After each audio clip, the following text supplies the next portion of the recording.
பண்ணியிருக்காங்க சூழ்நிலை யாரும் ஏமாத்த கூடாது. நான் கொடுத்துருக்கேன் சபைக்கு என்னுடைய காணிக்கை ஏற்பட்ட காணிக்கை ஏற்பட்டுன்னு சொல்லி ஜெபம் நீங்க ஜெபம் கொடுங்க. ஆமே அல்லேலூயா. அப்பதான் அந்த காணிக்கையானது பயத்தோடு பக்தியோடு தேவ ஊழியத்துக்கு பயன்படுத்தணும். நீங்க கேர்லஸா நீங்க மற்ற எங்கேயுமே கொடுப்பீங்க, அதுக்கு கேர்லஸா கொடுங்க. அதே சபை சபை கிடையாது. இந்த சபை கொடுக்குற ஒவ்வொரு காணிக்கையும் அது விலையேற்பட்டதாக பயன் நிறைந்ததாக அது ஊழியத்தில் பயன்படுத்தக்கூடியதாக இருக்கிறதாக நம்முடைய சமூகத்தோடு கொடுக்கிற ஜெபம். தேவனே இந்த நல்ல நாளுக்காக நன்றி செலுத்துகிறோம். அந்த பீடத்தில் இருக்கிற கவர் காணிக்கைகளுக்காக நன்றி செலுத்துகிறோம். அபிரகாம் கோடி வந்து அபிரகாம் செலுத்தின கவர் காணிக்கைக்காக, சந்திரசேகர் செலுத்தின கவர் காணிக்கைக்காக, ஜேம்ஸ் ஐயா அவர்கள் செலுத்தின கவர் காணிக்கைக்காக, மணி அவர்கள் செலுத்தின கவர் காணிக்கைக்காக, துரை அவர்கள் செலுத்தின கவர் காணிக்கைக்காக, முத்து செலுத்தின கவர் காணிக்கைக்காக, பிரபு அவர்கள் செலுத்தின கவர் காணிக்கைக்காக, திருநாவுக்கரசு அவர்கள் செலுத்தின கவர் காணிக்கைக்காக, டேவிட் ராஜ் அவர்கள் செலுத்தின கவர் காணிக்கைக்காக, டேனியல் மெல்வின் செலுத்தின கவர் காணிக்கைக்காக, மலர்மேனி அவர்கள் செலுத்தின கவர் காணிக்கைக்காக, வேறு செலுத்தின கவர் காணிக்கைக்காக, மேரிகான் செலுத்தின கவர் காணிக்கைக்காக, எஸ்கில்லா அவர்கள் செலுத்தின கவர் காணிக்கைக்காக, ராஜேஷ் விஜயா செலுத்தின கவர் காணிக்கைக்காக, ருத்தமா செலுத்தின கவர் காணிக்கைகளை சமூகத்திலே கொடுக்கிறோம்.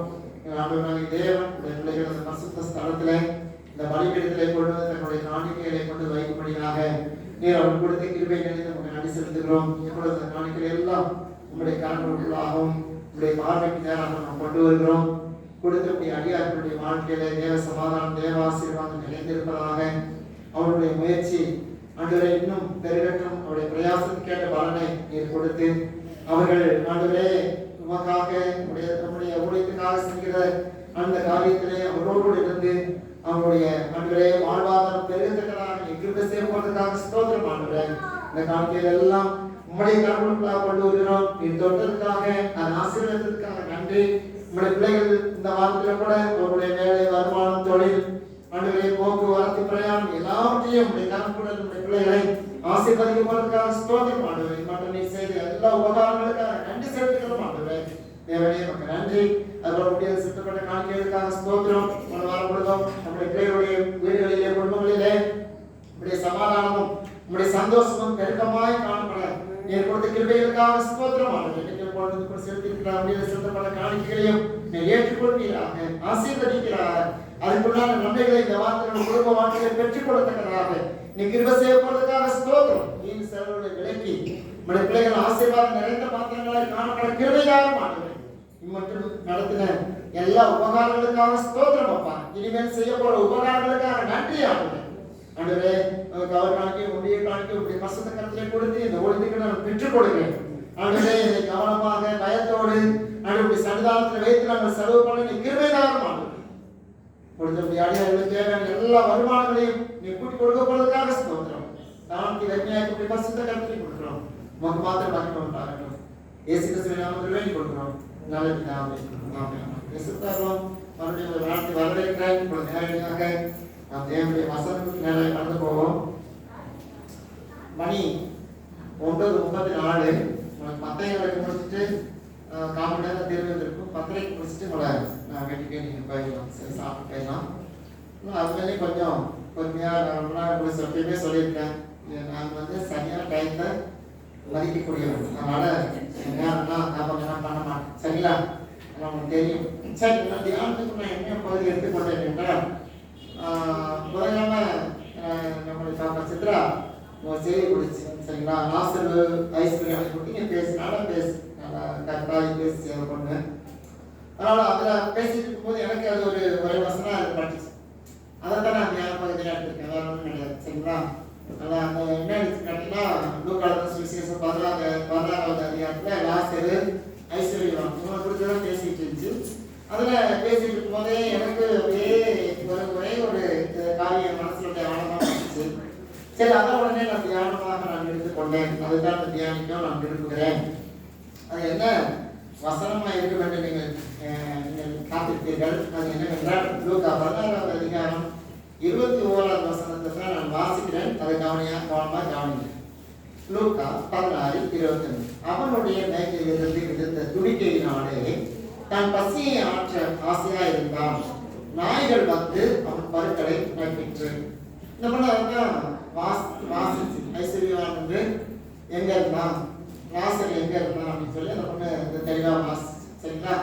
வந்தவர்களுக்கு நம்முடைய விளக்கங்கள் தெரியும், வராதவர்களுக்கு நம்முடைய விளக்கங்கள் தெரியாது. அதுக்கு முன்பதாக இந்த இளைஞர வாசல் ஓரவத்தி பர்மா வந்து சிக்கா இருக்காங்களாம். சரியா?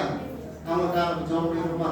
அவங்களுடைய ஓரவத்தி அவங்களுடைய யார் கேட்டீங்கன்னா அந்த மூர்த்தின்னு ஒருத்தர் அவங்களுடைய மனைவி சரியா? நம்ம ஒரு சின்ன ஜோம் பண்ணி அவங்களுடைய சரீர சுகத்துக்காக ஜோம் அவங்களுடைய மனைவிக்காக நம்ம ஜோம் பண்ணுமா? ஏஞ்சலம்மாவுடைய ஓரவத்தி மருமகன். சரிங்களா? அதனால அவங்களுக்கு மருமகன் ஜோம் பண்ணுறாங்க. ஏன்னே இதனால் கூட சுகவினத்தோடு இருக்கிற மூன்றுடைய மனைவிக்காக நம்ம சபையாக கூடி நாம் ஜெபிக்கிறோம். கர்த்தருடைய சமூகத்தை ஒப்பு கொடுக்கிறோம். தேவன் அங்கே ஒரு சித்தத்தின்படி அந்த நல்ல சரீர சுகத்தை தாங்க, பலத்தை தாங்க, அந்த வியாதியில் மீண்டு அவருடைய குடும்பத்தை நடத்தவும், அவருடைய குடும்பத்துக்கு சாட்சியை விளங்கவும் கிருபைதாரும். உடைய பிள்ளைகள் ரசிக்கப்பட்டு ஆராதிக்க கிருபைதாரும். ஆண்டவரே சபை மூலமாக ஜெபிக்கிற ஜெபத்தில் பங்கு கொண்டு போவதற்காக ஸ்தோத்திரம். இயேசு கிறிஸ்துவின் நாமத்தில் வேண்டிக் கொடுக்கிறோம். நல்ல பிதாவே. ஆமென். இப்ப இந்த 21ஆம் வசனத்தில் அவனுடைய மேய்க்கையிலிருந்து விழுந்த துணிக்கையினாலே தன் பசியை ஆற்ற ஆசையாயிருந்தான். வாயில் வந்து பற்களை நம்பிற்று. ஐஸ்வர்யவான் சொல்லப்படுகிற அந்த மனுஷன் ரத்தாவனமும் விளையாட்டு வஸ்திரம் தெரிந்த சம்பரமாய் சாப்பிட்டு வாழ்ந்து கொண்டிருந்த அந்த மனிதனுடைய கையிலிருந்து விழுகிற துணிக்கைகளை இவன் கோரிக்கை சாப்பிட ஆசையா இருந்தான். இன்னைக்கு நமக்கும் பசி அப்படிங்கிறது எல்லாருக்குமே வரும். அவன் பொறுக்கி திங்கிறவனா இருந்தானா? இந்த பகுதியில் பார்த்தீங்கன்னா நீங்க வசனம் அப்படிதான் இருக்கு. நம்ம பார்த்தீங்கன்னா 26 மேற்கிலிருந்து விழுந்த துணிக்கை பசியாட்டு ஆசையா இருந்தான். இன்னொன்னு நீங்க அவனுடைய அந்த காரியத்தை நீங்க பார்த்தீங்கன்னா அவன் ஒரு பொறுக்கி திங்கிற ஒரு மனிதனா தான் இருந்தான். பசிக்காக, தன்னுடைய பசிக்காக பொறுக்கி சிலர் தப்பா கேட்டுக்கலாம், சிலர் வந்து அது விலைக்கிட்டீங்கன்னா நல்லா இருக்கும். அவர் வந்து ஆக்கி சாப்பிடல, விலை கொடுத்து எங்கேயும் வாங்கி சாப்பிடல, பொறுக்கி சாப்பிடுற ஒரு மனிதனாக இருந்தார் லாசர். ஆனா அவருக்கு வந்து பரலோகத்துல ஒரு மேன்மையான ஸ்தலத்தை தேவன் ஏற்படுத்தி வைத்திருந்தார். எல்லாரோட அப்பமா தான் லாசர் பார்க்கப்பட்டார். அவர் லாசரை பார்த்து யாரும் உயர்வா பார்க்கல. இப்ப நீங்க சர்ச்சை முடிஞ்சால ஒரு கை கொடுப்பீங்களா? அந்த மாதிரி வந்து யாரும் கை கொடுக்கல. லாசரை பார்த்து கை கொடுத்து லாசரே அப்படின்னு யாரும் கை கொடுத்து அவனை வாழ்த்தல. அவனை வீட்டுக்கு அழைச்சிட்டு போய் யாரும் சாப்பாடு கொடுக்கல. இப்ப எனக்கு இங்க இப்போ பவானி அவங்க வீட்டுல இருந்து ஏதோ ஒரு குழம்பு வச்சாலும் கொடுத்து அனுப்புவாங்க. அது மாதிரி அவனுக்கு வந்து யாரும் கொடுத்து அனுப்பல இல்லையா? அவன் வந்து தனித்தவனாய் அவன் விழுகிற மேட்டிலிருந்து விழுகிற துணிகளை போய்க்கு சாப்பிட்டு தான் தன் வாழ்க்கையை தன் மகிழ நடப்பதற்கு ஆசையா இருந்தான். இன்னைக்கு பசி உணவர்கள் எத்தனையோ பேர் இருக்காங்க. நம்முடைய வாழ்க்கையில நம்முடைய காலங்களிலே பசி உணவர்கள் எத்தனையோ பேர் இருக்காங்க. நான் அதில் நல்ல ப்ராக்டிஸ் எடுத்தவன் தான். வியாபாரம் பண்ணும்போது எனக்கு அந்த கஷ்டங்கள்லாம் தெரியல. வியாபாரம் இருக்கும்போது, வியாபாரத்தில் சம்பாதிக்கும் போது சாப்பாட்டுக்கு பஞ்சம் கிடையாது இல்லைங்களா? எதுவுமே பஞ்சம் கிடையாது. ஆனா வியாபாரத்தை விட்டு ஊழியத்துக்கு வந்த பிற்பாடு தான் தெரியுது, அடாடா என்னடா இது. ஆனா போலித்தனமானவர்களுக்கு கஷ்டம் கிடையாது. போலித்தனமா மாற்ற ஊழியர்களுக்கு எந்த கஷ்டம் வராது. அவங்க எப்படியும் போய் சொல்லி ஏமாத்தி எந்த விதத்திலையும் அவங்க என்ன பண்ணுவாங்க, தங்கள் வயதை நிரப்பிடுவாங்க. ஆனா அப்படி எங்களுக்கு தெரியல. வியாபாரத்தையும் உண்மையாய் நீதியாய் உத்தமமாய் வாழ பயிற்சி பண்ணப்பட்டேன். ஏன்னா நம்மளுடைய சேர்ந்த ஐக்கியங்கள் அப்படி சரிங்களா? எங்களுடைய ஐக்கியம் வந்து அப்படித்தான் எங்களை உருவாக்கிட்டு. அதனால வியாபாரத்திலையும் என் அண்ணனுக்கு தெரியாம ₹1 ஒரு இடத்துல இருந்தேன். என் வாழ்க்கை என் அண்ணனுக்கு தெரியாம ₹1 நான் திருநெல் கிடையாது, எடுத்தது கிடையாது. அவன் மறைவான எதுவுமே பண்ணது கிடையாது. அப்படிதான் நாங்களாம் வாழ்ந்தோம் சரிங்களா? அதனால அந்த காலத்துல வந்து குடும்பத்துக்கு நல்ல சாப்பாடு, நல்ல சாப்பிட்டு சந்தோஷமா இருந்தோம். ஆனா ஊழியத்துக்கு வந்த பிற்பாடு தெரியுது, பிச்சை எடுத்துப்போம் சொல்ல போனா அது என்ன இருக்கு? ஆமா, சோறு போடுவாங்களா அப்படிங்கிற ஒரு அந்த பசிக்கு வந்து பிச்சை எடுத்துப்போம். தாண்டத்துல அஸ்தினாபுரத்துல ஒரு வீடு இருக்குது, டேவிட் பெருமாளுடைய வீடு. வாரத்துக்கு ஒரு நாள் அவங்க வீட்டுக்கு நாங்கள் போவோம். சீனியர் பாஸ்டர் பாலராஜ் வந்து இருப்பாரு. அவங்க வீட்லையும் பார்த்தீங்கன்னா தரித்திரம், பயங்கரமான தரித்திரம். ஆனால் நாங்கள் அவர் கூட இருப்போம். அவரால் எங்களை போஷிக்க முடியாது. ஆகவே நான் டேவிட் பெருமாளுடைய வீடு அஸ்தினாபுரம் வாரம் கூட்டு போவார். கூட்டு போனா அவங்க ஒரு இட்லி கொடுப்பாங்க, அந்த சட்னியை வைப்பாங்க, சாம்பார் ஊற்றுவாங்க. அதை சாப்பிட்டு 2 நாள் கொடுத்தாங்க. அப்படி அதுக்குன்னு ஓடும். அதெல்லாம் பிச்சை தான் சொல்ல போனா, அதெல்லாம் ஒன்றும் வைக்கப்படுறதுக்கு ஒன்றும் இல்லை. அப்படி வாழ்ந்த நாட்கள் உண்டு. ஆனால் சில நீ வேஸ்ட் பண்ற பார்த்தா ரொம்ப மனசு. அதனால இன்னைக்கு வரையும் அதெல்லாம் நான் ஃபாலோ பண்றேன். அன்னைக்கு அவ்வளோ கஷ்டப்பட்டோம். உலகத்தில் வந்து ஒவ்வொரு வருஷம் பிரசங்கம் பண்ண எவ்வளோ கிடைக்கிறீங்க? 5 ரூபாய், 10 ரூபாய். அன்னைக்கு நான் சொல்றேன் 80, 90, 91, 92 அந்த மாதிரி நாட்கள்ல ஒண்ணுமே இருக்காது. அப்படிப்பட்ட ஒரு நாட்கள்ல ஏன் கூட எனக்கு கீழே 2 ஊழியக்காரங்க இருக்காங்க. அவங்கள நான் பார்க்கணும். அப்படிப்பட்ட ஒரு நிலைமை நான் அதெல்லாம் கொடுத்துருவேன். என்கிட்ட ஒண்ணுமே இருக்காது. ஆனா அப்படி இருந்தும் பசிங்கிறது எனக்கு நல்லா தெரியுங்க. அது பசி இருக்க கொடுமை என்னன்னு தெரியும். அதனால சிலருக்கு வந்து அதை வந்து கேர்லெஸ்ஸா உணவுகளாக வீணடிக்கிறது, உணவுகள் வந்து அற்பமா என்றது இல்லையா? இருக்கிற உணவை ஜோசப் ஒரு மாதிரி சொன்னாங்க, கொரோனா காலத்துல ஒரு இடத்துல புளி சாதம் பண்ணுவாங்க, தக்காளி சாதம் பண்ணுவாங்க, ஒரு இடத்துல பிரிஞ்சு பண்ணுவாங்க, எல்லாத்தையும் வாங்கிக்கலாம், ஃபுல்லாக வச்சுக்குவானா. ஆனா எது நல்லா இருக்கோ அதை மட்டும் தின்னுவானா, படம் பேரை போடுவான். எவ்வளவு மோசமான கீழ்த்தரமான புத்தி பாருங்க. ஏங்க ஒரு மனுஷன் தான் தியாகம் பண்ணிதான் ஒரு தானம் பண்றான். எல்லாத்தையும் வாங்கி வச்சுக்கிறது, போடு. கடைசியில எது நல்லா இருக்கு தின்னுட்டு, நான் நிறைய ஊழியர் கமிட்டி அட்டன் பண்ணியிருக்கேன். இலை வச்சு சாப்பாடு போடுவாங்க, ஊழியர் நல்லா உட்காந்து நல்லா சாப்பிடுவாங்க, கரையை போட்டு நல்லா நோத்துவாங்க. அப்புறம் சோறு என்ன பண்ணுவாங்க, பார்ப்பான் பார்த்துட்டு பீஸ் போடுறதுல பீஸ் எல்லாம் சாப்பிட்டு சோறு என்ன பண்ணிடுறது, அப்படியே வச்சு மூடிட்டு வந்துரு. இவர்களெல்லாம் நல்லவங்க கேட்டீங்கன்னா அயோக்கியர்கள். இவரெல்லாம் பிராக்டிஸ் பண்ணாம ஊழியத்தில் இருக்கிற பாடுகளையும் கஷ்டங்களையும் உணராதவர்கள்.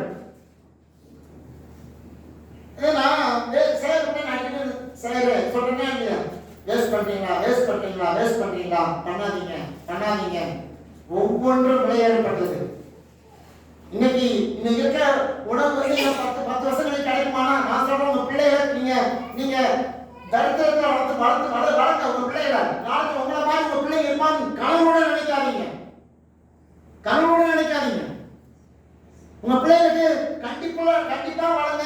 தரித்திரத்தில் கஷ்டம் என்னன்னு சொல்லி கொடுங்க. அவங்க விரும்புறதெல்லாம் வாங்கி கொடுத்து அவங்க கெட்டவங்கள பார்க்காதீங்க. ஏன்னா உங்களுக்கு இருக்குது. அதனால நீங்க இஷ்டத்துக்கு வாங்கி கொடுத்து இஷ்டத்தை சாப்பிட்டு அவங்க பசியாகிறது மாத்திரம் இல்ல, அவங்க வாழ்க்கையை கெடுத்துட்டு இருக்காங்க. அவ்வளவுதான். அவனுக்கு ஐஸ்வர்யவனாகிய அந்த ஐஸ்வர்யம் மேலிருந்து விடுகிற அந்த துணிக்கைகளை பொறுக்கி தன் மகிழ்ச்சியை கிடைப்பார். ஆசையா இருந்த லாசரு பரலோகத்திலே தேவனுடைய சமூகத்திலே ஆபிரகாமுடைய மடியிலே விடப்பட்டான். ஆனா மொக்கி கண்டது கஷ்டமானதெல்லாம் துண்ணுட்டு கடைசியில் எங்க போயிட்டான், அவன் பாதாளத்துக்கு போயிட்டான்னு பைபிள் போட்டுருக்குது. பிரியமானவர்களே, இந்த கால நேரத்தில் நம்ம சொல்லக்கூடிய ஒரு காரியம், பொறுக்கி திங்கிறவனா இருந்தாலும் இல்லையா, நான் பொறுக்கினா தெரிஞ்சிருக்கேன். அதனால என்ன இருக்குது, ஒவ்வொரு கடையிலையும் போய் வேலை கேட்கும் போது ஒருத்தன் வேலை கொடுப்பான், ஒருத்தர் கொடுக்க மாட்டான்.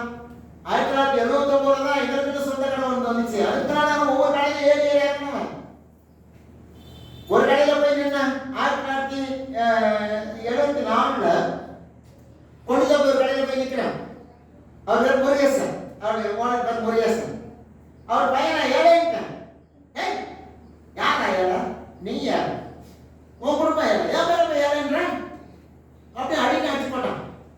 எங்க அண்ணன் சொல்லி அழுகுறான், அந்த மாதிரி அடிக்கிறான், எனக்கு வேலை ஊருக்கு அனுப்பு ஃபர்ஸ்ட். எங்க அண்ணன் சேர்ந்து அழுகுறான். ஒரு சோதிக்கு அப்புறம் சரி அங்கிருந்து டிரான்ஸ்ஃபர் பண்ணி கோதண்டான்னு ஒருத்தர் இருந்தார், செட்டியார் கடை, அரிசி கடை, அது கொண்டு விட்டாங்க. அவர் நல்லா தான் வச்சுக்கிட்டாரு.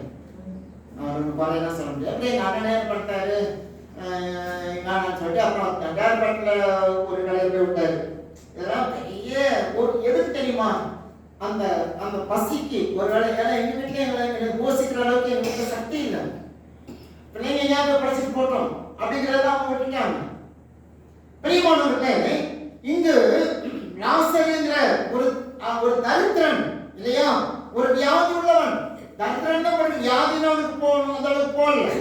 தரித்திரன் தான், அவன் பொறுக்கிதான் சாப்பிட்டான். ஆனா தேவனுக்கு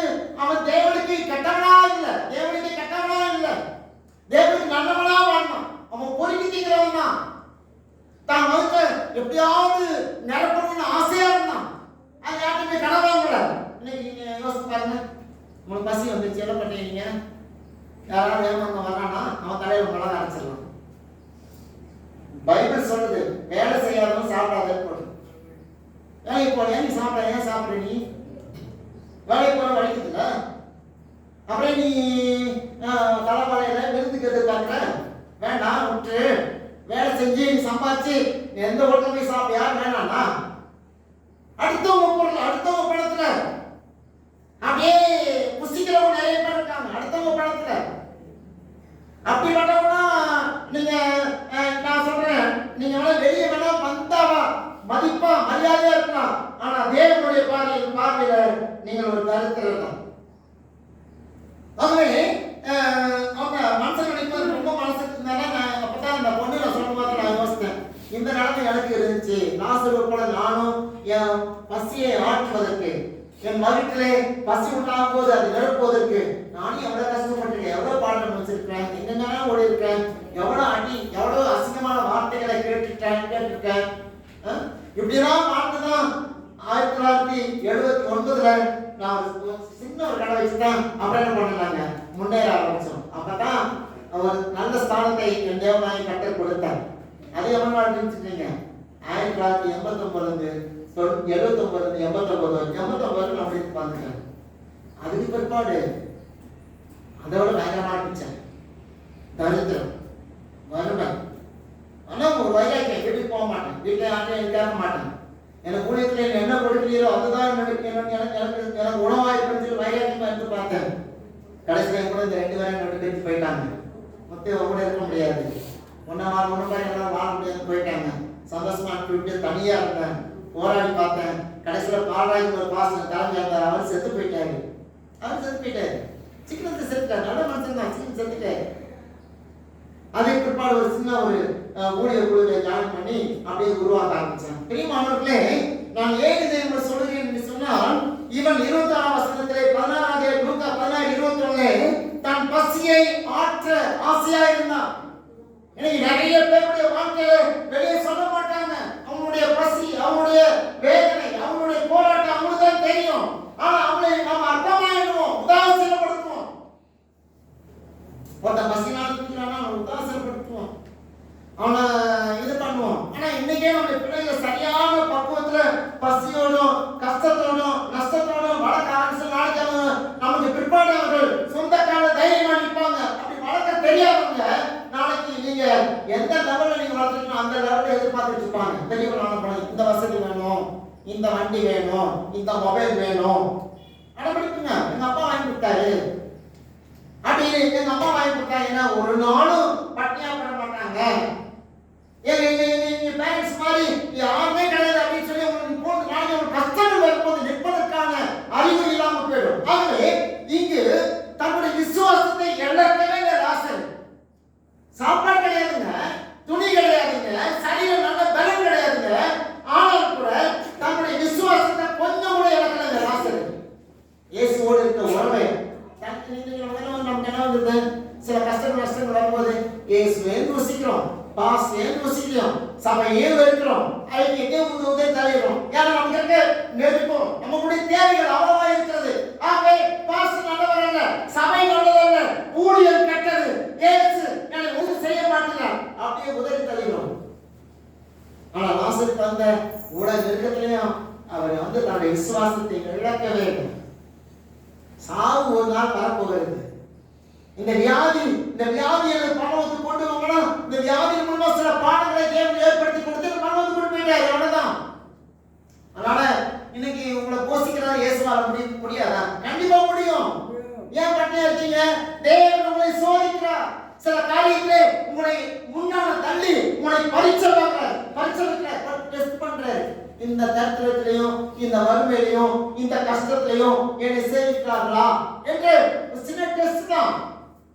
நீங்க முன்னேறி போய் பாருங்க. நீ கண்டிப்பா இந்த பாச நீங்க நான் சொல்றேன், சில காரணம் சொல்றேன். பசிக்காக நிறைய பெண்கள் எங்க கற்பனை இழந்திருக்காங்க. பசிக்காக சில ஆட்கள் தங்களுடைய தாழ்ந்துகளை இழந்திருக்காங்க. பசிக்காக தன்னுடைய பொருட்களை கூட நிறைய பேர் இழந்திருக்காங்க. பொருட்கள், அழியாத பொருட்கள், நிலைகாத்தமான பொருட்கள் இழந்திருக்காங்க. குடிக்கிறவன் பற்றி நான் சொல்லல, குடிக்கிறவன் அப்படியா கெட்டு போறான், அதை பத்தி நான் சொல்லல. ஆனா பசி உண்டாகிறதுனாலே ஏன் பைபிள்ல போட்டுருக்கீங்க,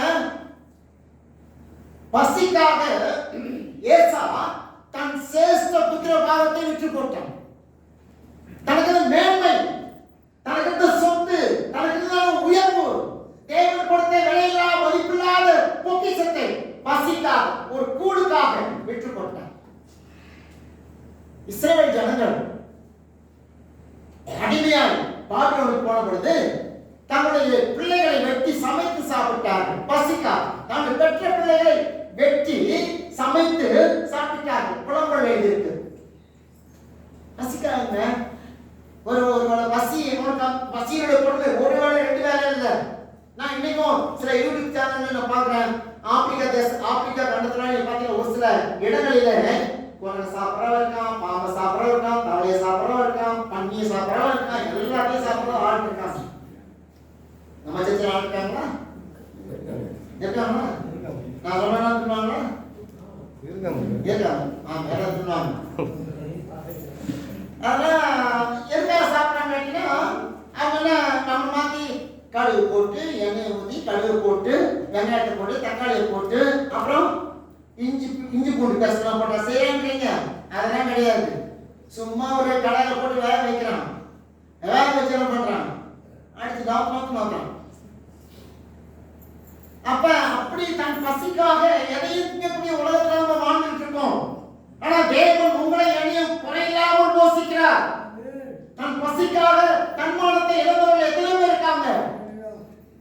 ஆனா கர்த்தர் உங்களை போஷித்து அழகா நேர்த்தியா சம்பூர்ணமாய் வாழக்கூடிய கிருபையை தேவன் கொடுத்திருக்கிறார். ஆகவே நாம் ஆண்டவருக்கு எவ்வளவாய் நன்றி சொல்ல வேண்டும். நீ உங்களால 10 பேர் சாப்பாடு போட முடியுங்க. கர்த்தர் அப்படி வச்சிருக்காரு, உங்களை அப்படியே வச்சிருக்காரு. உங்களை கர்த்தர் 10 பேர் போஷிக்கத்தக்கதாக கர்த்தர் உங்களை வச்சிருக்காரு. அதுக்காக தேவனுக்கு நான் நன்றி சொல்ல வேண்டும். லாசரு அங்கு பொறுக்கி தின்று தன் வயிற்றை நிரப்புவதற்கு ஆசையா இருந்தான். அந்த காலத்துல அமைச்சர் பிள்ளைகளா இருக்கும்போது எப்படா தீபாவளி வரும், எப்படா பொங்கல் வரும், எப்ப தமிழ் வருஷம் போறோம். அப்புறம் எங்க ஊர்ல சித்திரை மாசம் ஒரு திருவிழா நடக்கும். எங்க ஊர் ஆத்துல இதெல்லாம் ரொம்ப விசேஷமான நாட்கள். அப்பதான் இட்லியை நான் கண்ணில் பார்ப்போம். இதுதான் இட்லியா, இதுதான் தோசையா? ஆமா, அதை பார்த்த உடனே அவ்வளோ சந்தோஷம். பெரியமானவர்களே, ஆனாலும் எங்களுடைய பெற்றோர்கள் எங்களை பசி என்னன்னு சொல்லிக் கொடுத்தா வளர்த்தாங்க, கஷ்டம் என்னன்னு சொல்லிக் கொடுத்தா வளர்த்தாங்க. அதனாலதான் நான் எல்லாத்தையும் பெற்றோர்கள் எல்லாத்தையும் இழந்து எல்லாத்தையும் விட்டுட்டு தைரியமா கத்துக்கிட்டோம். பெரியமானவர்களே, இன்னைக்கு இந்த லாசரு தன் பசிக்காக யாரையும் தன்மானத்தை விட்டுக் கொடுக்காம, இயேசுவை இழக்காமல், விசுவாசத்தை இழக்காமல், எவ்வளவுதான் பசி கொடுமை இருந்தாலும், எவ்வளவுதான் பொறுக்கி திண்டு தன் மகிழ நினைப்ப ஆசையா இருந்தாலும், இயேசு மேல அதோட ஆசையா இருந்தார். இயேசுதான் எனக்கு முக்கியம், தேவனுடைய சமூகம் தான் எனக்கு முக்கியம். இன்னைக்கு நம்ம என்ன பண்றோம்? சில சந்தர்ப்ப சூழ்நிலையில நம்முடைய பசிக்காக விசுவாசத்தை இழக்கிறோம், சபையை இழக்கிறோம், ஊழியத்தை அற்பமா என்றோம், ஐக்கியத்தை உதாசீனப்படுத்துறோம். தேவன் எவ்வளவு பெரியவர்! அவரு நான் சொல்றேன், நிறைய விருது வீட்டுல நிறைய பொருட்களை வேஸ்ட் பண்றாங்க. நீங்களாம் நிறைய இடத்துல விருது வீட்டுல போய் வேஸ்ட் பண்ணிட்டு இருக்கீங்க. ஆனா தேவன் எடுத்துக்கொண்டு வர சில நினைக்கிறீங்க இதெல்லாம் ஸ்டைல் அப்படின்னு நினைக்கிறீங்க. நான் சாப்பிடாம பாதி சாப்பிட்டு பாதியை மடிச்சு வச்சு அப்படி குப்பையில போது நீங்க ஸ்டைல் நினைக்கிறீங்க. தேவன் சொல்றான் அது பாவம்னு சொல்றேன். நீ பாவம். உங்க வருமானத்தை நீங்க சாப்பிட்டீங்கன்னா ஒண்ணு கூட வேஸ்ட் பண்ண மாட்டீங்க, கருவேப்பிலை கூட எடுத்துக்கிறீங்க. ஆனா அடுத்தவங்களுடைய இத காரியத்தை நீங்க சாப்பிட்டு பாத்தீங்கன்னா அது எல்லாத்தையும் நீங்க எல்லாத்தையும் குப்பையில போடுவீங்க. ஆகவே நாம் இன்னைக்கு ஒரு தீர்மானம் எடுப்போம். ஐஸ்வர்யம் பார்க்காதீங்க. தரித்திரலா லாசரு அவ்வளவு கஷ்டத்திலையும் நஷ்டத்திலையும் இவ்வளவு பசியிலையும் பஞ்சத்திலையும் அவர் தேவன் மேல் வைத்திருக்க விசுவாசத்தை கொஞ்சம் கூட இழக்காமல், தேவன் மேல் என்னை இப்படித்தான் வாழ வச்சிருக்காரா கர்த்தருக்கு ஸ்தோத்திரம், இப்படித்தான் என்னுடைய குடும்பத்தை வச்சிருக்காரா கர்த்தருக்கு ஸ்தோத்திரம், இப்படிப்பட்ட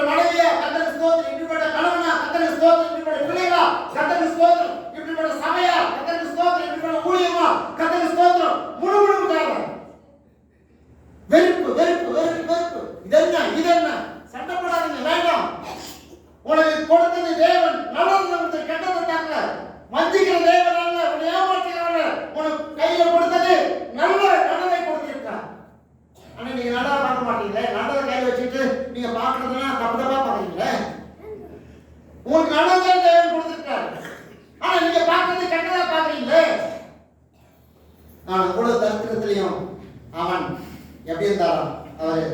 ஆனா சந்தோஷமா சாப்பிட்டு சந்தோஷமா. நான் சில வசனங்களை சொல்லிட்டு நான் முடிக்கிறேன், சரியா? இன்னைக்கு உங்க தரித்திரத்துல நீங்க ஆசையா இருக்கீங்களா? ஆண்டவர் இந்த தரித்திரத்தை கொடுத்தாரு, இந்த வறுமையை கொடுத்தாரு அப்படின்னு நீங்க சந்தோஷமா இருக்கீங்களா? இருக்க மாட்டீங்களா? இருக்க முடியாது. நான் என்னவா நினைச்சேன், ஏசால இருக்கா அப்படியே வானம் கிளியும், அங்கிருந்து கொத்து கொத்து பணமா கொட்டும் அப்படிதான் நினைச்சேன் நானு. ஆனா இன்னைக்கு பார்த்தா காசு இல்லை, சாப்பாடு இல்லை, வேலை வேலை அப்படின்னு நீங்க புலம்புறீங்களா? அப்படின்னா புலம்பாதீங்க. தேவன் ஒரு காலத்திலே உங்களை சிச்சித்தாலும் இன்னொரு காலம் வரும், அன்னைக்கு ஆனந்த சந்தோஷமாய் ஆசீர்வாதமான பாத்திரமாய் உன்னை அழகு பார்க்க போகிறார். இன்னைக்கு வர கஷ்டத்தை நாளைக்கு நீ பார்த்து நீ புலம்ப மாட்ட. இன்னைக்கு வர கஷ்டங்களை பாடுங்க உபத்திரங்களை சகித்துக் கொள்ளும் போது கர்த்தர் மேன்மையான ஒரு மகிமையான காரியத்தை வாழ்க்கையை செய்வார். இன்னைக்கு நீங்க முறுமுறுக்கிறீங்க, லாசர் முறுமுறுக்கலையே, சந்தோஷமா ஏற்றுக்கொண்டாரு. எத்தனை பேர் தன்னுடைய பசிக்காக எதையே வித்துட்டு எதையோ பண்ணிட்டு என்னமோ அசிங்கம் பண்றாங்க. ஆனா கர்த்தர் அப்படி விடல இல்ல, நடக்கணும் வச்சிருக்காரு. ஒரு வசனத்தை நான் வாசிக்கிறேன். எரேமியாவின் புஸ்தகம் 9வது அதிகாரம் 15வது வசனத்தை நான் வாசிக்கிறேன். கவனமா கவனிங்க. 9:15 வசனம். அவர்கள் பசிக்கு வனாந்தரத்திலிருந்து அப்பம் கொடுத்து வானத்திலிருந்து மன்னிக்கணும். பாருங்க, நீங்க 9 பாருங்க. அவர்கள் பசிக்கு வானத்திலிருந்து அப்பம் கொடுத்து அவர்கள் தாகத்துக்கு கண்மலையிலிருந்து தண்ணீரை புறப்பட பண்ணி நீர் அவர்களுக்கு கொடுப்பேன் என்று ஆணையிட்ட தேசத்தை சோதரித்துக் கொள்ள பிரவேசிங்கள் என்று அவர்களுக்கு சொல்லி, எங்கள் பிதாக்களாகிய அவர்களோ அகங்காரமாய் நடந்து தங்கள் கழுத்தை கடினப்படுத்தி உங்களுடைய கற்பனைகளுக்கு செவிகொடாமல் போனார்கள். ஆண்டவர் என்ன சொல்றாரு? தேவனுடைய பிள்ளைகளுக்கு அவர்கள் பசிக்கு வானத்திலிருந்து அவங்க பசியை போக்குறதுக்கு இந்த ஹோட்டலு அந்த ஹோட்டலு அந்த வீடு இந்த வீடுலாம் இல்ல, அவர் வானத்தை வச்சிருக்காரு. உங்க பசி ஆத்திர வானத்தை வச்சிருக்காரு. நீங்க இங்கே தேடின்னு இங்கே பார்த்துக்கின்னு யார் கிட்ட குழம்பு வைக்கிறாங்க, யார் கிட்ட பிரியாணி செய்யறாங்க, யார் கிட்ட சோறாக்கிட்டாங்க, இப்படி அழையாதீங்க. தேவன் வானத்திலிருந்து உன்னை போஷிக்க விரும்புகிறார். பைபிள் போட்டு அவர்கள் பசிக்கு வானத்திலிருந்து அப்பம் கொடுக்கிற தேவன். உன் பசி இப்படித்தான் தீப்பெண் ஆண்டு சொல்ல, வானத்திலிருந்து அப்பம் கொடுத்து அவர்கள் தாகத்துக்கு கண்மலிருந்து தண்ணீரை புறப்பட பண்ணி நீர் அவர்கள் கொடுப்பேன் என்று ஆணையிட்ட தேசத்தை சோதரித்துக் கொள்ள பிரவேசிங்கள் என்று அவர் சொன்னது செஞ்சாரு. வானத்தில் இருந்து மன்னாவை பொழித்தார், கண்மலிருந்து தண்ணீரை புறப்பட பண்ணினார், வாக்குப்படியில காணாமல் சோதரமாய் கொடுத்தார். ஆனா எல்லாத்தையும் வாங்கிட்டு என்ன பண்றாங்க? ஏங்க உங்க பெற்றோர்கள் பட்ட கஷ்டம் நீங்க பண்ணலாம். கத்தர் படி உங்க மேலதான் வச்சிருக்காரு. நான் சொல்றேன், என் தாய் தகப்பன் பட்ட அவமானத்திலையும் கஷ்டத்தை விட நாங்கள் 1000 மடங்கு உயர்ந்து இருக்கிறோம். கத்தர் அவரை ஏற்றுக்கொண்ட 1000 மடங்கு உயர்த்தி வைத்தார். 1979 நல்ல கடந்தாரு. அவன் முதலாளி எஸ் பாண்டியன் சொல்லி கொண்டித்தவர்கள் இருக்கார். அவர் தான் வந்து திறந்து வச்சார் கடை. அவர் வரும்போது என்ன பண்ண தெரியுமா? ஒரு பெரிய சைத்தான் படத்தை வாங்கி வச்சு வாங்கி அவர் பூஜை போட்டு, நான் சாயங்காலம் தான் போனேன், நான் காலையில் போகல. நான் ஒரு கடையில் இருந்து ரிலீஃப் ஆகணும். நான் மண்ணடியில் ஒரு கடையில் வேலை செய்ய அங்கே ரிலீஃப் ஆக ஆய் வரணும். சாயங்காலம் வர்றேன், ஒரு பெரிய பேய் படம் இருக்குது. தேங்காய் உடச்சிட்டு பழம் இன்னே அது கேட்டேன். இல்லை எங்கள் முதலாளி வந்தார், அவர் வச்சுட்டு போயிட்டாரு. சரி இப்பயே வச்சிருக்கேன், அவர் தான் வந்துட்டு போயிட்டாரு, அப்படி இப்பயே வச்சிருக்கேன். உடனே நல்ல போதை தீப்பட்டான். அதில் ஒரு போதை இருந்துச்சு. அப்ப அவங்க சொல்றத நாங்க அந்த ஒரு நாள் கேட்டேன். ஆனா எங்க அண்ணனை பற்றியே அவங்க முதலாளி எஸ் பாண்டியன் நல்லா தெரியும். பிடிவாதமான கிறிஸ்தவங்க இவங்க, இவங்களுடைய பேக்ரவுண்ட் எல்லாம் கிறிஸ்தவங்க, இவங்க வந்து நம்ம போடுறப்ப அது பண்ண மாட்டாங்க, நல்லாவே தெரியும். ஆனாலும் எனக்கு மேல காவல் பண்ணாரு, அந்த மாதிரி பண்ணிட்டு போயிட்டாரு. ஆனா உடனே சாயங்காலம் நான் வந்து உடனே என்ன தேவை பண்ணேன், சொன்ன தீ எரிஞ்சான். இப்ப நான் இது ஏன் சொல்றேன்னு கேட்டீங்கன்னா, ஏன் நாங்க அதை அனுபவிச்சோம்னா, அவங்க கடையில் வேலை செய்யறோம், அவங்க பணம் கொடுத்துருக்காங்க,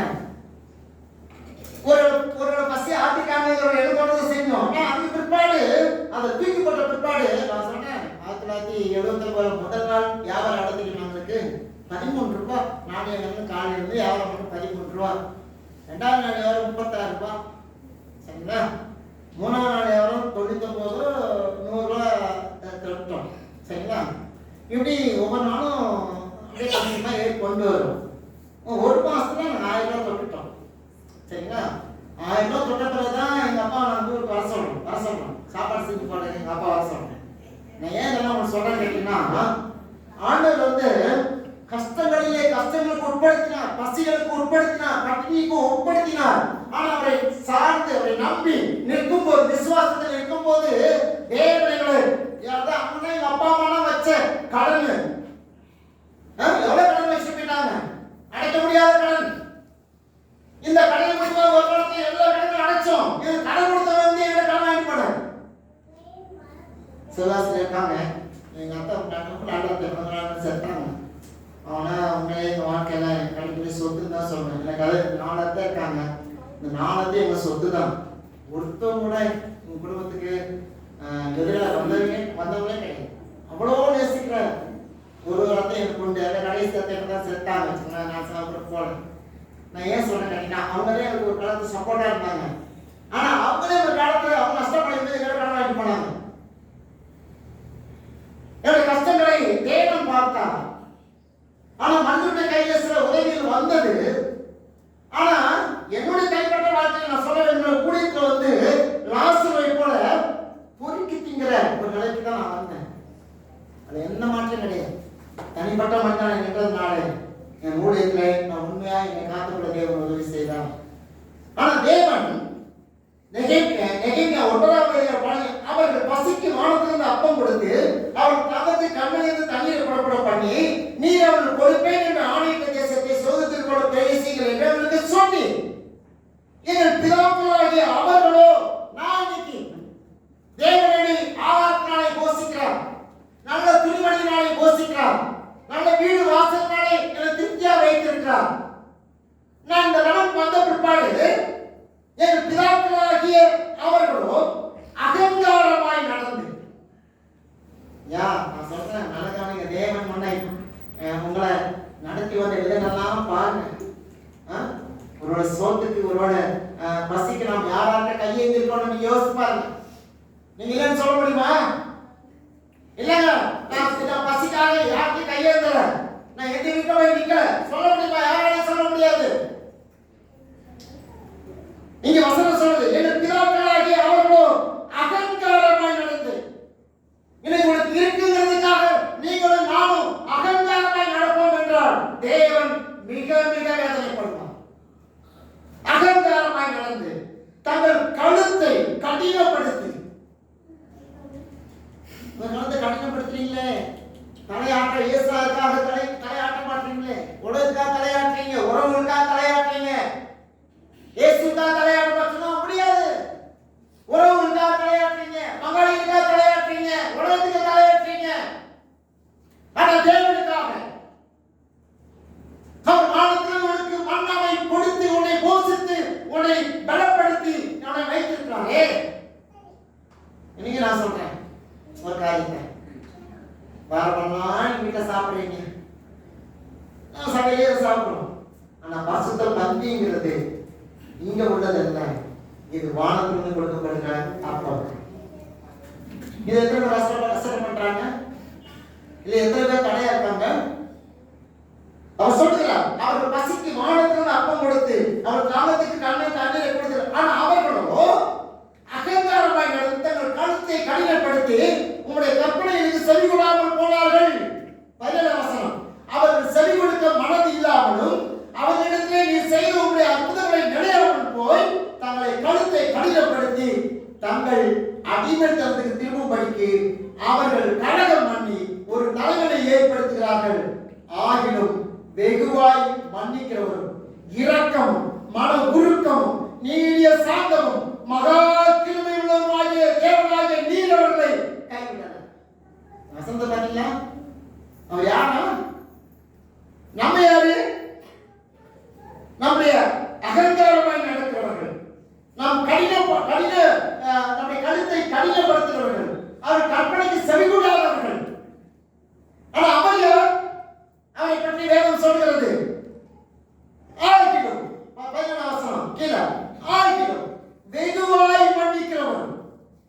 நீங்க அவர் பற்றி நம்ம தெரிஞ்சுக்கங்க. நம்முடைய தேவனாகிய கர்த்தராகிய இயேசு கிறிஸ்து யார்? அவர் வெகுவாய் மன்னிக்கிறவர். வெகுவாய் மன்னிக்கிறவர். வசனம் தெளிவா போட்டிருப்பாரு. அவர் ஆகிலும் வெகுவாய் மன்னிக்கிறவர், இரக்கமும் மன உருக்கமும் நீடிய சாந்தமும் மகா கிருபையுள்ளவருமாகிய தேவனாகிய நீர் அவர்களை கைவிடுகிறார். நீங்க பசிக்கும் போது, நீங்கள் சோர்ந்து போகும்போது கைவிடுகிற தேவனாக இருக்கிறார். இல்லை, உங்களை கைவிடவே இல்லை. ஹல்லேலூயா. ஹல்லேலூயா. உங்களை கைவிட்டாரா? அவங்க கைவிட்டாங்க. உங்க சொந்த கைவிட்டுச்சு, உங்க உறவு கைவிட்டுச்சு, உங்க சமூக கைவிட்டுக்கலாம், உங்க பாஸ்ட் கைவிட்டுக்கலாங்க. உங்களை படை தாண்டவர்கள் கைவிட்டாரா? சொல்ல முடியுமா சாட்சி? நீங்க சொல்லுவீங்களா? அடுத்தவரை வந்து ஆண்டவரை கைவிட்டாருங்க, என்ன அனாதையாக்கிட்டாருங்க, நான் ஒண்ணுமில்லாம போயிட்டு சொல்ல முடியுமா? முடியாது. கைவிடாத தேவனை கையில வச்சு பக்கத்துல வச்சிருக்காங்க, கவலைப்படுறீங்க. உங்க கூட கைவிடாத தேவன் இருக்காரு. கைவிடுற மனுஷனை பார்த்து பின்னால போகாதீங்க. கைவிடாத தேவன் உங்களோடு இருக்கார். அவரை பார்த்து தைரியமா சந்தோஷமா ஜாலியா இருங்க. என்னை கைவிடாத தேவன் ஒருவர் உண்டு. எதுவுமே நம்பி அவரை பின்னால் போகிறீங்க. என்னை கைவிடாத தேவன் இருக்கார். ஏசியா கைவிடாதவர், உன்னை ஒருபோது கைவிடாதவர். மனிதனியா கையை கழுவிட்டு நைசா ஒதுக்கிட்டு போன மனுஷன். ஆனா உன்னை அழைத்த தேவன் உன்னை கைவிடவே மாட்டான். நீ வேணா அகங்காரமா நடக்கலாம், நீ கடுத்த கடினப்படுத்தலாம், நீ கற்பனையை மதிக்காம வசனத்தை மதிக்காம இருக்கலாம். ஆனா நீ ஆராதிக்கிற தேவன் சாதாரண வெகுவாய் மன்னிக்கிறவன், இரக்கமும் மன உருக்கமும் நீங்கிய சாந்தமும் மகா கிருபையும் ஆன தேவனாகிய நீர் அவர்களை கைவிடவே இல்லை. ஆனா கீழே நீங்க வாசித்து பார்த்தீங்கன்னா ரொம்ப மனசு கஷ்டமா, கைவிடாத தேவன் சொல்லிட்டாரு அப்படின்னா இருக்கேன்னு சொல்றாரு. அவன் 18ஆம் வசனம் சொல்றது, அவர்கள் வார்ப்பிக்கப்பட்ட ஒரு கன்றுக்குட்டியை தங்களுக்கு உண்டாக்கி இது உன்னை எகிப்திலிருந்து கொண்டு வந்த உன் தெய்வம் என்று சொல்லி கோபம் மூட்டத்தக்கதாக பெரிய அக்கிரமங்களை செய்திருந்தார்கள். என்ன செஞ்சாங்க? ஆண்டவர் வந்து கைவிடவே இல்லைங்க. உடன்படிக்கையின் தேவன் உன்னை கைப்பிடிச்சு நடத்தக்கூடிய அந்த உறுதியான அக்ரிமெண்ட் பண்ணியிருக்காரு. ஆனா அவர்கள் ஏங்க நீங்கள் நானும் எல்லாத்தையும் எல்லா ஆசீர்வாதங்களையும் வாங்கிட்டு இன்னைக்கு வார்ப்பிக்கப்பட்ட ஒரு கன்றுக்குட்டியை தங்களுக்கு உண்டாக்கி இது உன்னை எகிப்திலிருந்து கொண்டு வந்து சொன்னீங்க. என்ன யாரு போன வருஷம் நடத்துறது? என் பையன், என் பொண்ணு இல்ல, ஆண்டவர் நடத்தி கொண்டு வந்திருக்காரு. அவர்கள் வார்ப்பிக்கப்பட்ட ஒரு கன்றுக்குட்டியை தங்களுக்கு உண்டாக்கி இது உன்னை எகிப்திலிருந்து கொண்டு வந்த உன் தெய்வம் என்று சொல்லி கோபம் போட்டத்தக்கதாக பெரிய அக்கிரமங்களை செய்திருந்தாலும் 19 நீர் உங்களுடைய மிகுந்த மன உருக்கத்தின்படி அவர்களை வனாந்தரத்திலே கைவிடவில்லை. மறுபடியும் சொல்றாங்க, கைவிடல. வனாந்தரத்துல உன்னை அழிச்சிருக்கான கைவிடல, வனாந்தரத்திலே கைவிடவில்லை. அவர்கள் வழி நடந்த பகலிலே மேகஸ்தம்பமும் அவர்கள் வெளிச்சத்தையும் அவர்கள் நடக்க வேண்டிய வழியையும் காட்ட இரவிலே அக்னிஸ்தம்பம் அவர்களுக்கு அவர்களுக்கு விலகலை. கைவிட மாட்டாரா? அவர்களுக்கு பாதுகாப்புக்கு மேகஸ்தம்பத்தையும் அக்னிஸ்தம்பத்தை அதையும் எடுக்கலையாங்க. அப்படின்னா எப்படிப்பட்ட ஒரு தெய்வத்தை நீங்க ஆராதிச்சுக்கிட்டு இருக்கீங்க? எப்படிப்பட்ட ஒரு தெய்வத்தை நீங்க தொழுது கொண்டிருக்கீங்க? ஏங்க இதாங்க அந்த தரித்திரன் லாசர் தரித்திரன் என்ன பண்றாரு? என்னை கைவிடாத தேவன், நான் பசியா இருக்கலாம், பட்டியா இருக்கலாம், ஆனா என்னை கைவிடாத ஒருவர் இருக்கிறார். அவர் யார்? இயேசு கிறிஸ்து. நான் எவ்வளவுதான் தவறு செஞ்சான், என்னை தேற்றி என்னை கைவிடாமல் என்னை காப்பாற்றுவதற்கு மேகஸ்தம்பத்தையும் அக்னிஸ்தம்பத்தையும் என் கூடவே வச்சிருக்காரு. அவர் எவ்வளவு பெரிய தேவன். ஹல்லேலூயா. ஆமே. நீங்க நினைக்கிறீங்களா? நான் சொல்றேன், எனக்கு வந்த நோய்க்கு 1983 நான் செத்துருப்பேன். எனக்கு வந்த நோய்க்கு 1983 நான் செத்துருக்கணும். ஆனா தேவன் உயிரோடு வைத்திருக்கிறார். உங்களுக்கு அந்த வியாதிக்கு நீங்க எப்பயே செத்துருக்கணும். கர்த்தர் உயிரோடு வச்சிருக்கிறார். காரணம் என்ன? அவருடைய பாதுகாப்பு எடுக்கல. மேகஸ்தம்பமாய் இருக்கிற அந்த பாதுகாப்பு அக்னிஸ்தம்பமாய் இருக்கிற பாதுகாப்பை எடுக்கல. இன்னும் உங்க கூட இருக்குது. அதனால தான் நீங்க என்ன பண்றோம்? அவருடைய நேர்மையை அறியாதவர்களுக்கு அவருடைய பாதுகாப்பை அறியாதபடிக்கு கேர்லெஸ்ஸா உதாசீனப்படுத்துறது. ஊழியத்தையும் சபையையும் ஐக்கியத்தையும் குடும்பத்தையும் மனைவியை உதாசீனப்படுத்துறது, புருஷனை உதாசீனப்படுத்துறது, பிள்ளைகளை உதாசீனப்படுத்துறது, பிள்ளைகள் பெற்றோரை உதாசீனப்படுத்துறது, நிறைய உதாசீனப்படுத்திட்டு அவங்க இஷ்டத்துக்கு அவங்க மனசுல என்ன தோணுதோ அதைப்படி வாழ்றது. இல்லை இல்லை இல்லை தெரியுமானவர்களே, உங்களை பாதுகாப்பதற்கு தேவன் மேக ஸ்தம்பத்தை உங்களோட வச்சிருக்காரு, அக்னி ஸ்தம்பத்தை வச்சிருக்காரு. நீங்க அதை அற்பமானீங்க, ரொம்ப அவஸ்தைப்படுவீங்க. சரிங்களா? நான் ஒரு சில வசனத்தை நான் சொல்லி ஒரே வசனத்தை சொல்லிட்டு நான் படிக்கிறேன். பசி இல்லாம யாருமே கிடையாது. ஏசா இருந்தாரு, இஸ்ரவேல் இருந்தாங்க, தாவீது இருந்தாரு, இயேசு கிறிஸ்து இருந்தாரு. என்ன சொல்றது, நிறைய வார்த்தைகளுக்கு நமக்கு யாரும் இல்லை. சரிங்களா? பேர் இருந்தாரு, பவுல் இருந்தாரு, மலப்பிரசத்துல கேட்ட 5000 பேர் இருந்தாங்க. எல்லாருக்கும் இந்த பசியெல்லாம் நமக்கு பூமியில இருக்க பசி வரலாம், வரும். இனிமேல் வருமா? வரும். அதனால போய் யார் கையையும் காலை பிடிச்சு விடாதீங்க. யார் காலை விழுந்துட்டு பசிய சரியாக்கணும்னு நினைக்காதீங்க. இயேசுடைய பாதத்தை பிடிச்சுக்கீங்க. அவர் எவ்வளவு பசியை தாங்கக்கூடிய பலனை கொடுப்பார். ஆனா இன்னொரு மனுஷன் காலில் விழுந்துடாதீங்க, வேண்டாம். அது பசியா இருந்தாலும் சரிதான், அது பணமாக சரிதான், யார் காலையில விடாதீங்க. தேவராகிய கர்த்தர் உங்களோட கூட உங்களை பாதுகாக்க மேகஸ்தம்பத்தை அக்னி ஸ்தம்பத்தை வச்சிருக்காரு. நீங்க கெட்டவங்களா இருந்தா கூட. ஆனா இந்த காரியங்கள்லாம் ஒரு நாளே மாறும். அது என்ன என்று சொல்ல அதை சொல்லி நான் படிச்சேன். சரிங்களா? வெளிப்படுத்தின விசேஷம் 7வது அதிகாரம் 16வது வசனத்துல இப்படி போட்டுக்குது. வெளிப்படுத்தின விசேஷம் 7:14. இவர்கள் இனி பசி அடைவதில்லை, இனி தாகப்படைவதில்லை, வெயிலாவது உஷ்ணமாவது மேல் படுவதில்லை. இது யார் சொல்லப்பட்டது? நம்ம சபையில இந்த வருஷத்துல தேவனுடைய சிங்காசனத்துக்கு போன பிரபாதிக்காங்க இல்லையா, அவங்களுக்கு சொல்லப்பட்டது. இனிமேல் நம்ம பசி இருக்கலாம், நம்ம பசியும் எடுக்காது. அந்த குழந்தை பசிக்கலாம், வேலையே கிடையாது. தானே இருக்குமா? வேலையே கிடையாது. வெயில்படுமா? வேலையே கிடையாது. உஷ்ணப்படுமா? ஐயோ ஏசிலேயே அப்படி கவலைப்படுவாங்க, ஒண்ணும் காட்ட கிடையாது. அங்க இருக்கும் போட்டு வசனம் 16 வசனம் 7:14. இவர்கள் இனி பசி அடையவில்லை, இனி தாகம் அடையவில்லை, வெயிலாவது உஷ்ணமாவது மேல் படுவதில்லை. சிங்காசனத்தின் மத்தியில் இருக்கிற ஆட்டுக்குட்டியானவரே இவர்களை மேய்த்து இவர்களை ஜீவ தண்ணீர் உள்ள ஊற்றண்டைக்கு நடத்துவார். தேவன் தாமே இவர்களுடைய கண்ணீர் யாவையும் துடைப்பார். நம்முடைய கண்ணீரை துடைக்க முடியாத தேவன் வந்திருக்கிறார். நம்புறீங்களா? கண்ணீரோடு வந்திருக்கீங்களா? வேதனோடு வந்திருக்கீங்களா? நெருக்கப்பட்டு வந்திருக்கீங்களா? உங்க கண்ணீரை துடைப்பதற்கு இயேசு வந்திருக்கிறார்.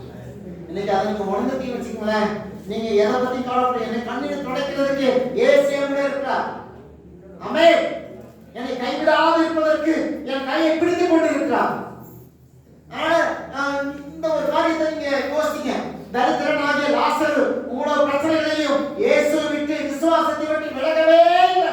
வீடு இல்லைங்க, வீடு கிடையாது, சாப்பாடு கிடையாது, நல்ல ட்ரெஸ் கிடையாது, சரீரத்தில் உள்ள சுகம் கிடையாது. ஆனா இயேசுவை தனக்கு பலனாய் வைத்துக் கொண்டு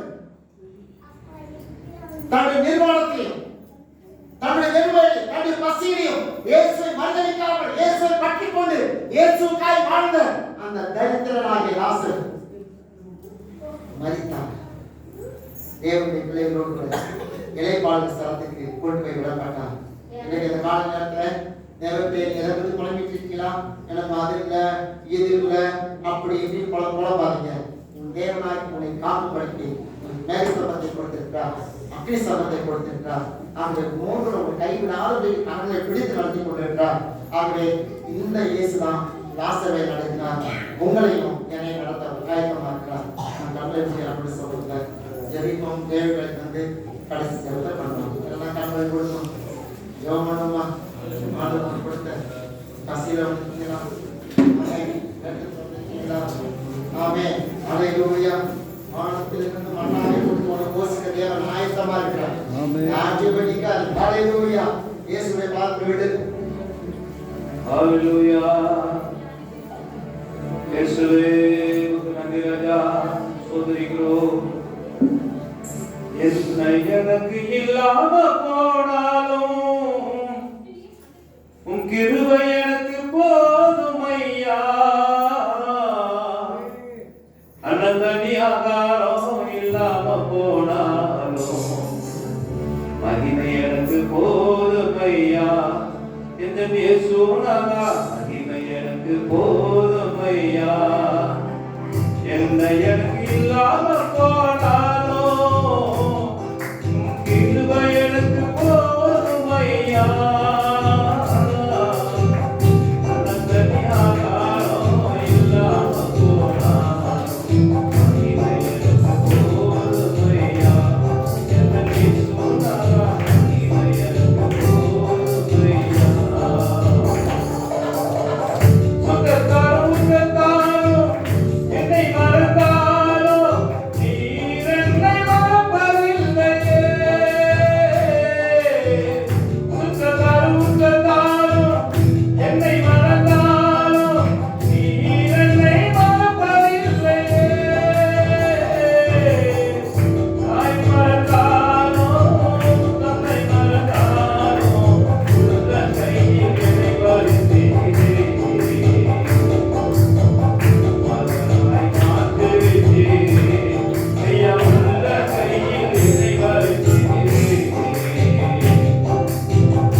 ஒருவேளை ஒரு பருக்கை கூட எனக்கு கிடைக்காவிட்டால், அண்ணன் இல்லாத போனால், ஒருவேளை வெறுத்தாலும், குற்றத்தால் சுற்றத்தால் வெறுத்தால், சிங்கக்குட்டி தாழ் கிடந்து பட்டினியா கிடக்கும். கர்த்தரை தேடுகிறவர்களுக்கும் ஒரு நன்மையும் குறைபாடு. இந்த நாளை பொழுது அருமையான சத்தியத்தை நாம் செபிக்கிறோம். அருமை தேவதாசனை ஆசீர்வதிக்க முடியாமல், இன்னும் பெருக பண்ண முடியாமல், உடைய கடந்த கால வாழ்க்கையை நினைத்து பார்க்கும்போது உள்ளவனாய் உடைந்து நிகழ்கிறது. இந்த தேவதாசனை ஆசீர்வதிக்க முடியாது. இந்த நாளில் ஆண்டவரே ஒரு சமூகத்தில் வந்திருக்கிற ஒவ்வொரு பிள்ளைகளையும் கர்த்தாவே இந்த நாளில் உடைய வார்த்தைகளை கேட்ட பிள்ளைகளை குடும்பம் நீ ஆசீர்வதிக்க முடியாது நாங்கள் செபிக்கிறோம். ஒருவேளை உனக்கு ஒண்ணுமே இல்லாம இருக்கலாம், உனக்கு பணம் இல்லாம இருக்கலாம், சொத்து இல்லாம இருக்கலாம், வீடு வாசல் இல்லாம இருக்கலாம். வனாந்தரத்தில் உன்னை வழி நடத்தி கொண்டு வந்த ஆண்டவர் உன்னை ஒருபோதும் அவர் மறப்பதில்லை, கைவிடுவது சொல்லுங்க. எல்லாருமே எனக்கு பிள்ளைகள் இந்த நாளில் ஒருவேளை மன கஷ்டத்தோடு, மனவேதனையோடு, துன்பத்தோடு, துயரத்தோடு வந்திருக்கலாம். நீ உறுதியா அவரை பற்றி கொண்டிருந்தா வாழ்க்கையில நன்மையானது அவர் செய்து முடிக்கிறவர்கள். ஆண்டவரே இந்த நாளில் நீங்க ஆசீர்வதிக்க முடியாது நாங்கள் செபிக்கிறோம். தராபோஜனத்தை ஆசீர்வதிக்க முடியாது நாங்கள் செபிக்கிறோம். நீ காணிக்க தசமாக ஆசீர்வதிக்காக ஸ்தோத்திரிக்கிறோம். அப்பத்தின் தண்ணீரை ஆசீர்வதித்து வியாதிகள் பிள்ளைகளுக்கு விலகும்படி நாங்கள் செபிக்கிறோம். இந்த ராத்திரியில் கூட ஆண்டவரே, இந்த காலவேளை ஆண்டவரே, இப்படி அப்பத்தை புசிக்கிற நம்முடைய பிள்ளைகளே, இப்படி ரசத்தை புசிக்கிற நம்முடைய பிள்ளைகளை நீங்க ஆசீர்வதிக்க முடியாது நாங்கள் ஜெபிக்கிறோம். ஒருவருக்கு ஒரு சமாதானத்தோடு ஆண்டவரே, ஒருவருக்கு ஒரு கசப்பு இருந்தா அதை விட்டு நல்ல மனம் பொருந்தி ஒரு சகோதரத்தில் அவனுக்கு யாதொரு கசப்பு வேதனை எடுக்கும் என்று சொன்னார். நீ காரியங்கள் செலுத்துவதற்கு முன்பாகவே ஒரு சகோதரத்தில் போய் நல்ல மனம் பொருந்தி கருது வந்து உன் காரியங்களை செலுத்து சொன்னீர்கள். இதனால் பிள்ளைகளுடைய ஒவ்வொருவருடைய குற்றங்கள் குறைகள் பாவங்கள் வேதனை அக்கிரமத்தை மன்னிக்கும்படியாக ஜெபிக்கிறோம். கொடுத்தவருடைய காரணத்தினால இவர் தாங்கி பிடித்து பெரிய காரியங்கள் இயேசுவின் நாமத்தில் ஜெபிக்கிறோம். நல்ல பிதாவே.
எப்படி ஐஸ்வர்யா வீட்டுல லாசர் கிடந்தாலும் அதே போல இந்த சபையில நீங்க ஒரு லாசர் போல ஒரு கிடக்கிற ஒரு மனுஷனா இருந்தீங்கன்னா கவலைப்படாது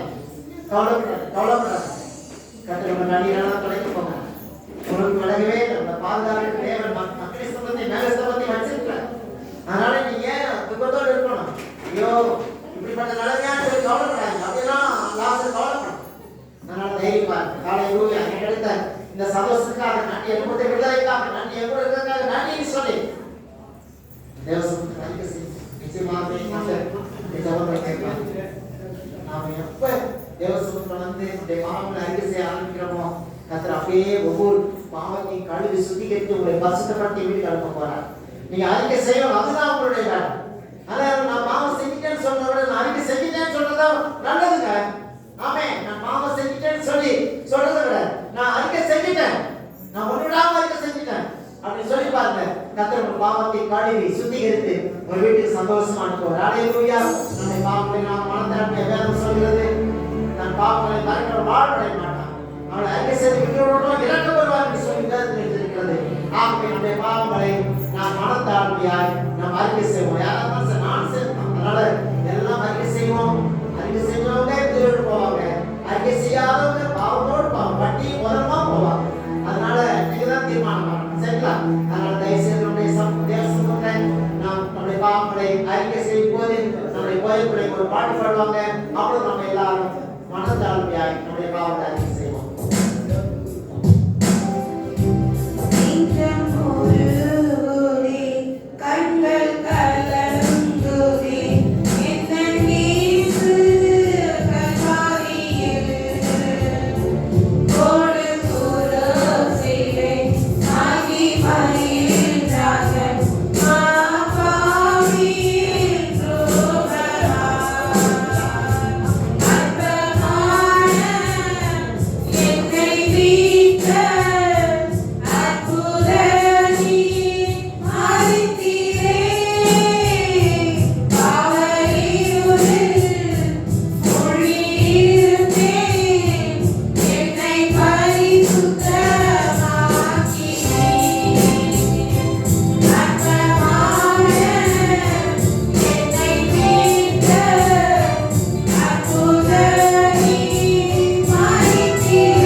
நம்முடைய பாவங்களை மன்னித்து எல்லா அநியாயங்களையும் நீக்கி நம்மை சுத்திகரிப்பதற்கு அவர் உண்மையை நீதி உள்ளவராக இருக்கிறார். இயேசு கிறிஸ்துவின் ரத்தம் சகல பாவங்களையும் சுத்திகரிக்கும். நம்முடைய பாவங்களை மாத்திரமல்ல, சர்வலோகத்தின் பாவங்களையும் சுமந்திருக்கிற தேவனாக இருக்கிறார். ஆகவே நாம் அறிக்கை செய்த பாவத்தை இப்பொழுதே அவர் மன்னித்து நம்மை விட்டு எடுத்திருக்கிறார். ஆகவே இப்பொழுது நீங்கள் பாவம் இல்லாதவர்களாக நீங்கள் திருவிழா எடுக்கும் போது அறிக்கை செய்யணும் பாவம் இல்லை, அறிக்கை செய்யாமல் பாவம் தான் இருக்கீங்க. சரியா? அதனால அறிக்கை செய்யவங்க நானா இருந்தாலும் சரி, இல்லை யாரா இருந்தாலும் சரிதான். அறிக்கை செஞ்சவங்க அது வெளியே தரணும் அவசியம் இல்லை. மனசுக்கு அறிக்கை செஞ்சாலே மாறிட்டாங்க. சரிங்களா? ஆகவே இப்பொழுது நாம் இந்த பரிசுத்த மத்தியிலே நாம் பங்கெடுக்க போகிறோம். ஆகவே பயத்தோடு நடுக்கத்தோடு பங்கெடுக்கக்கூடியதாக நான் கேட்டுக்கொள்கிறேன். இந்த அப்பத்துக்காக ரசத்துக்காக ஜோமன் எல்லாம் சேர்ந்து ஆண்டவரே உங்களுடைய பரிசுத்த சன்னிதானத்தில் இருக்கிற இந்த அப்பத்தை ரசத்தின் பரிசுத்த கருத்தை கொடுக்கிறோம். ஆண்டவரே என்னுடைய கண்களுக்கு முன்னதாக சாதாரண அப்பா ஆண்டவரே, என்னுடைய பார்வைக்கு முன்னதாக சாதாரண ரசம் ஆண்டவரே, நான் உங்களுடைய திருக்கரத்தை நீட்டி தொட்டு உங்களுடைய காயப்பட்டவர்களின் கருத்தினாலே ஆசீர்வதித்து உங்களுடைய சரீரமாக இரத்தமாக நான் விசுவாசத்தின்படி அதை ஆசீர்வதியும் ஆண்டவரே. நாங்கள் புசிக்கிற இந்த அப்பம் உங்களுடைய சரீரமாக இருக்க